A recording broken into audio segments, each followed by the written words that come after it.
Hi, my friends, this is Julia, and today we're going to talk about the topic I've already touched based on before. Click on this video to learn more.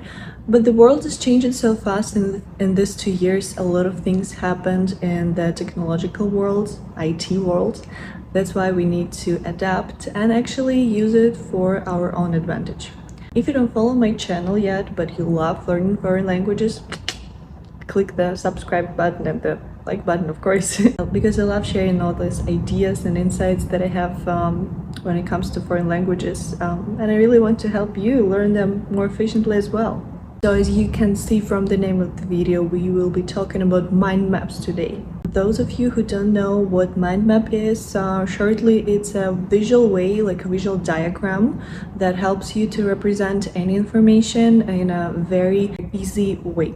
When I was getting ready for this video, I thought, why don't I just show you the way mind maps work by creating one? And here it is.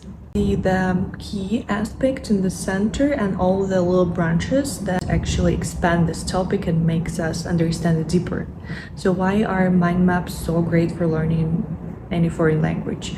It definitely contributes to visual connections that you can make between different notions in the language. It helps you memorize the information deeper and more efficiently because you can also use colors, you can use images and structured layout. Comprehension definitely also gets improved because you can just digest the information and represent it in the way you understand it, even if it's a complex grammar rule, for example. When you are creating the mind map on your own, it contributes to your own active learning as well. There is no limit to customization and your imagination. Last but not least, it gives you more motivation and enjoyment because you are given a lot of opportunities to actually develop your critical thinking and problem-solving skills. As I mentioned in the beginning of the video, the world is changing extremely fast, and 5 years ago, I was only manually doing all the work. I was drawing all these mind maps, but now the technologies have gone so far, you cannot just use the electronical devices and tools to create these mind maps, but you also have ChatGPT that can help you to actually expand your vocabulary immensely. You should not blindly trust ChatGPT, of course, but what you can do is to combine the strengths of your personal vision, your personal approach, and the capacity of AI. And this will give you a great result.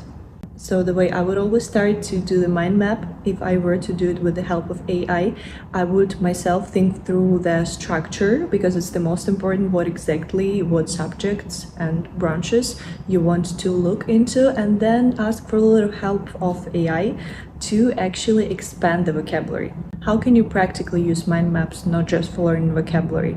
So first of all, definitely after reading an article, watching a video, listening to a podcast, I made a habit to write down all the words and structure them.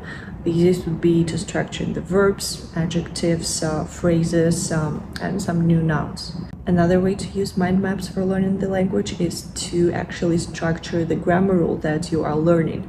You can put different connections, you can put the description of the rule itself, exceptions.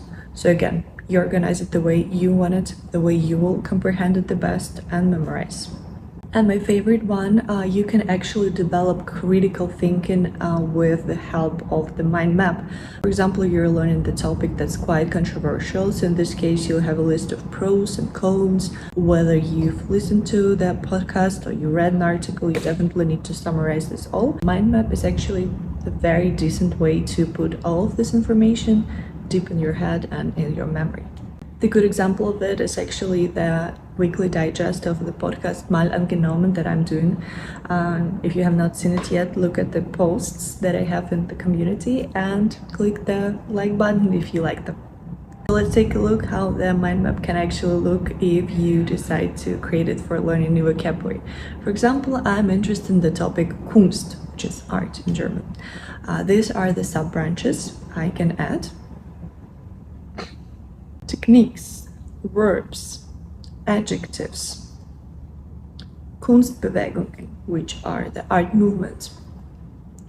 There is no limit to your imagination, and You can think of something personal what you would love to learn, and then when you have the structure, actually ask ChatGPT to generate, for example, 10 most frequently used adjectives to describe a work of art. I've created this mind map with the help of Miro. It's the free online whiteboard that you can use to organize any information that you need. But you can also be a little bit old school, and that's what I was doing a lot, and actually write everything down. It makes it stick better in your head. I hope you like this video, you find it important and useful, and I will attach the mind map for you to look at it and share with me any other techniques or questions that you have. I'll be happy to hear from you, and I'll see you in the next video. Bye bye.